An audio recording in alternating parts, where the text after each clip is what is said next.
Hello, இந்த வீடியோவில் வந்துட்டு நம்ம சீரியலைசேஷன் அப்படின்னா என்ன, டீசீரியலைசேஷன் அப்படின்னா என்ன ஜாவாலன்னு சொல்லி பார்க்கலாம். ஸோ சீரியலைசேஷன் அப்படிங்கிறது என்ன அப்படின்னா, இப்போ வந்து நான் என்கிட்ட ஒரு ஆப்ஜெக்ட் இருக்கு. ஸோ நம்மளுக்கு எல்லாருக்குமே தெரியும், ஜாவாவில் வந்துட்டு எல்லா டேட்டாவுமே வந்து பார்த்தோன்னா ஒரு கிளாஸில் வந்துட்டு ஒரு பர்டிகுலர் ஆப்ஜெக்டில் தான் நம்ம வந்து ஸ்டோர் பண்ணுவோம்.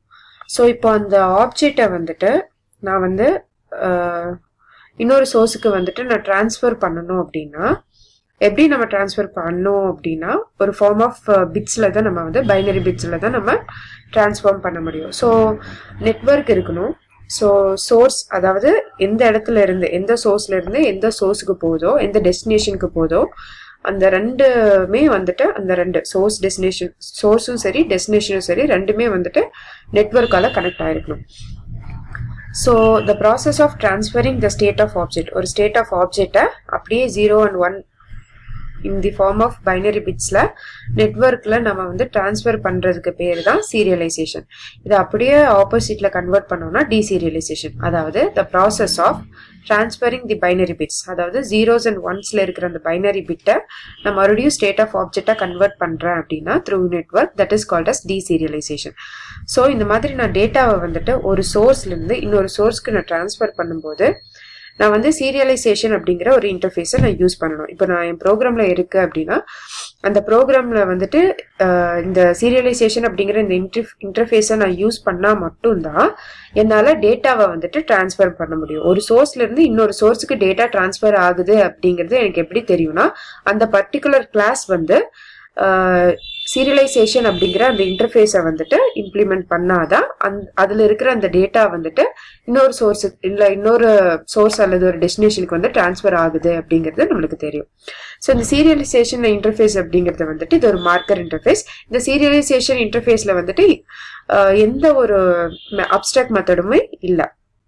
ஸோ மார்க்கர் இன்டர்ஃபேஸ் அப்படின்னா என்ன, மார்க்கர் இன்டர்ஃபேஸ் அப்படிங்கிறது வந்துட்டு interface that have no abstract method in it, கரெக்டா? ஸோ அதுக்குள்ள எந்த ஒரு அப்ஸ்ட்ராக்ட் மெத்தடும் இல்லை. ஸோ இந்த சீரியலைசேஷன் இன்டர்ஃபேஸை வந்துட்டு இம்ப்ளிமெண்ட் பண்ணோம்னா நம்மளால டிரான்ஸ்ஃபர் பண்ண முடியும். நெக்ஸ்ட் வந்து இப்போ நான் வந்து டிரான்ஸ்ஃபர் பண்ற டேட்டால வந்துட்டு மைட் பி அந்த இடத்துல வந்துட்டு நம்மளுக்கு வந்து சில டேட்டாஸை வந்துட்டு இல்லை சில ஆட்ரிபியூட்ஸை வந்துட்டு நான் வந்து டிரான்ஸ்ஃபர் பண்ணக்கூடாது. ஏன் அப்படின்னா இப்போ வந்து ஒரு பேங்க் டீடைல்ஸ்லாம் எடுத்துக்கிட்டோம்னா பேங்க்ல இருக்கிற அந்த சிவிவி நம்பர், அந்த அக்கௌண்ட் நம்பர்லாம் வந்துட்டு நான் டிரான்ஸ்ஃபர் பண்ணும்போது மைட் பி ஹேக் பண்ணிடலாம். ஸோ அந்த மாதிரி சுச்சுவேஷன்ல நான் என்ன பண்ணலாம் அப்படின்னா, அந்த மாதிரி டேட்டாஸை வந்துட்டு நான் வந்து டிரான்ஸ்ஃபரே பண்ணக்கூடாது. அப்போ நான் டிரான்ஸ்ஃபர் பண்ணக்கூடாது அப்படின்னா என்ன பண்ணணும் அப்படின்னா, அந்த ஆட்ரிபியூட்க்கு முன்னாடி நான் டிரான்சிஸ்டன்ட் அப்படிங்கிற கீவேர்டை யூஸ் பண்ணணும். ஸோ இந்த மாதிரி டிரான்சிஸ்டன்ட் அப்படிங்கிற கீவேர்டை நம்ம யூஸ் பண்ணோம் அப்படின்னா அந்த பர்டிகுலர் ஆட்ரிபியூட்டை என்னால டிரான்ஸ்ஃபர் பண்ண முடியாது. ஸோ நீ என்னதான் சீரியலைசேஷன் அப்படிங்கிற இன்டர்ஃபேஸ் இம்ப்ளிமெண்ட் பண்ணாலும் இந்த டிரான்சிஸ்டன்ட் அப்படிங்கிற கீவேர்டை நீ யூஸ் பண்ண அப்படின்னா உன்னால அந்த பர்டிகுலர் டேட்டாவை உன்னால டிரான்ஸ்ஃபர் பண்ண முடியாது. நெக்ஸ்ட் வந்து சீரியலைசேஷன். ஸோ இப்போ வந்து ஒரு எக்ஸாம்பிள் எடுத்து பார்க்கலாம். ஸோ இப்போ வந்து என்கிட்ட இந்த ஃப்ரண்ட் அண்ட் அப்ளிகேஷன் இருக்கு. ஸோ இந்த ஃப்ரண்ட் அண்ட் அப்ளிகேஷன் இது எதுக்காக அப்படின்னா, இப்போ நான் வந்து ஒரு ட்ரெயின் டிக்கெட் புக் பண்றேன் அப்படின்னா ஒரு ஐஆர்சிடிசி, அதாவது Indian railway train ticket booking app இருக்கு. ஸோ இது வந்து ஃபர்ஸ்ட் வந்து பார்த்தோம்னா இந்த ஐஆர்சிடிசி அப்படிங்கறது வந்துட்டு யாரு நடத்திட்டு இருந்தாங்க அப்படின்னா ஒரு ஸ்டார்ட் அப் கம்பெனி நடத்திட்டு இருந்துச்சு.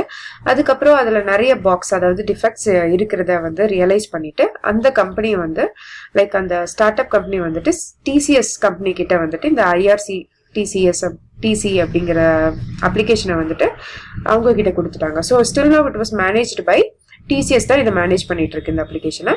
ஸோ இந்த இடத்துல வந்து பார்த்தோம்னா ஸோ இப்போ வந்து நான் ஃப்ரண்ட் எண்ட் அப்படிங்கிறது வந்துட்டு நம்மளுக்கு தெரியும், அந்த வெப் பேஜ்ல வந்துட்டு இப்போ நான் நேம் கலெக்ட் பண்றேன். ஸோ இப்போ என்னென்ன ஒரு பேசஞ்சரோட டேட்டாவை நான் ஸ்டோர் பண்ணணும் அப்படின்னா டைரக்டா என்னால வந்துட்டு ஃப்ரண்ட் எண்ட்ல இருந்து டேட்டா பேஸோட கனெக்ட் பண்ண முடியாது. கண்டிப்பா அங்கே ஒரு அப்ளிகேஷன் இருக்கணும். அந்த அப்ளிகேஷன் மூலியமா தான் நான் என்னால வந்துட்டு அந்த டேட்டா பேஸோட என்னால கனெக்ட் பண்ண முடியும். ஸோ இந்த இடத்துல வந்து பார்த்தோம்னா இந்த ஃப்ரண்ட் எண்ட்ல இருக்கிற அந்த டேட்டாஸ் நான் ஃபில் பண்ணிட்டேன் அப்படின்னா, ஸோ இந்த இடத்துல இந்த அப்ளிகேஷன் வந்து என்னவா ஆக்ட் ஆகுது அப்படின்னா, இந்த அப்ளிகேஷன் வந்து பார்த்தோம்னா இது it's acting like a interface. So இது ஒரு ஏபிஐ. இந்த அப்ளிகேஷன் இருந்தாதான் என்னால டேட்டா பேஸோட கனெக்ட் ஆக முடியும். ஸோ இப்போ இந்த இடத்துல நான் ஆட் பண்ண அந்த டீடைல்ஸ், ஒரு பேசஞ்சரோட நேம், ஏஜ், மெயில், அதுக்கப்புறம் ட்ரெயின், ட்ரெயின் நேம் என்ன, இல்லை ட்ரெயின் நம்பர் என்ன, ஸோ எந்த இடத்துல இருந்து எந்த டெஸ்டினேஷனுக்கு வந்து போய் ரீச் ஆகணும் அப்படிங்கிறது எல்லாமே வந்துட்டு இந்த ஃப்ரண்ட் எண்ட்ல இருந்து சம் பிசினஸ் லாஜிக் யூஸ் பண்ணி நான் இந்த ஃப்ரண்ட் எண்ட் டேட்டாவை வாங்கி நான் இந்த டேட்டா பேஸ்ல நான் ஸ்டோர் பண்ணுவேன். ஸோ இந்த ரெக்வஸ்ட் வந்துட்டு இந்த இடத்துல போய் ஸ்டோர் பண்ணிட்டு இப்போ நான் வந்து ட்ரெயின் டிக்கெட்டை புக் பண்ணிட்டேன் அப்படின்னா அந்த ட்ரெயின் டிக்கெட் புக் பண்ணக்கப்புறம் அந்த பிஎன்ஆர் நம்பர் வந்துட்டு நான் திருப்பி இங்க ரெஸ்பான்ஸை நான் வந்து அப்ளிகேஷனுக்கு சென்ட் பண்ணணும். ஸோ இது வந்து பார்த்தோன்னா இந்த IRCTC அப்படிங்கிற இந்த அப்ளிகேஷன்ல மட்டும்தான் என்னால வந்துட்டு புக் பண்ண முடியுமா ட்ரெயின் அப்படின்னு கேட்டாங்கன்னா இல்ல, நம்ம வந்து போன்பே வச்சு கூட நம்ம வந்து இந்த ட்ரெயின் அப்ளிகேஷன் அப்படிங்கிறத புக் பண்ணலாம். ஸோ இப்போ வந்து ஃபோன்பேல வந்து பார்த்தீங்கன்னா ஃப்ரண்ட் அண்ட் அப்ளிகேஷன் இருக்கு அப்படின்னா இந்த இடத்துல நம்ம நேம், ஏஜ், மெயில் ஐடி இதெல்லாம் நம்ம கொடுக்க தேவையில்லை. ஏன்னா ஆல்ரெடி ஃபோன்பேல அந்த இன்ஃபர்மேஷன்லாம் அவங்களே கலெக்ட் பண்ணி வச்சிருப்பாங்க. ஸோ டைரெக்டா எந்த ட்ரெயின் எங்கேருந்து எந்த இடத்துக்கு போகணும் அப்படிங்கிறத வந்துட்டு இது பண்ண முடியும். அந்த இன்ஃபர்மேஷன் மட்டும் கொடுத்தா போதும் இந்த ஃபோன்பேல. பட் இதுலயும் வந்து பார்த்தோன்னா ஃப்ரண்ட் எண்ட்ல இருந்து நம்மளால டைரெக்டா ஃபோன்பே டேட்டா பேஸோட கனெக்ட் பண்ண முடியாது. ஏன் அப்படின்னா நம்மளுக்கு ஒரு இன்டர்ஃபேஸ், ஒரு அப்ளிகேஷன் இருந்தா மட்டும்தான் கனெக்ட் பண்ண முடியும். ஸோ இந்த இடத்துல ஃபோன்பே யூஸ் பண்றதுக்கு ஃபோன்பே அப்ளிகேஷன், அதாவது ஃபோன்பே API இருக்கும். ஸோ இந்த API மூலயமா தான் என்னால வந்துட்டு ரெக்வஸ்ட்டை வந்து டேட்டா பேஸ்க்கு அனுப்பி அங்க ஜெனரேட் ஆகிற அந்த PNR நம்பர். ஸோ இந்த இடத்துல வந்துட்டு இப்போ இங்க ஃபோன்பே அப்ளிகேஷன் டேட்டா இருக்கு. ஓகே, இந்த இடத்துல இருந்து நான் எப்படி இன்னொரு அப்ளிகேஷனுக்கு வந்துட்டு நான் வந்து டேட்டாவை டிரான்ஸ்ஃபர் பண்றது அப்படின்னு சொல்லிட்டு பார்த்தோம்னா, ஸோ டைரக்டா ஃபோன்பேல இருந்து லைக் இந்த IRCTCக்கு வந்துட்டு நம்ம வந்து கனெக்ட் பண்ண முடியாது.